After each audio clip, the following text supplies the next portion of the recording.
तो गाइस मैंने अपने ट्रैक्टर पे लाही का 50 केजी का बोरा को लोड कर दिया है। तो अब देखते हैं क्या यह खींच ले जाएगा। अब देते हैं अपने ट्रैक्टर को पावर। तो गाइस आप देख सकते हैं कि यह हमारा ट्रैक्टर आराम से 50 केजी लोड को ले जा रहा है और ये कोई फेक नहीं है, इसमें 50 केजी लोड है। इस ट्रैक्टर को कैसे बनाया है मैंने इस वीडियो में पूरी डिटेल बताई है। चलिए वीडियो करते हैं स्टार्ट।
तो गाइस मैंने इस ट्रॉली में 50 केजी वजन को लोड कर दिया है। अब देखते हैं क्या ये हमारा ट्रैक्टर 50 केजी को खींच ले जाएगा। चलिए तो करते हैं वीडियो को स्टार्ट।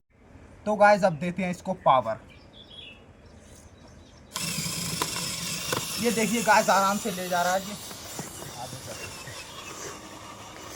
आगे से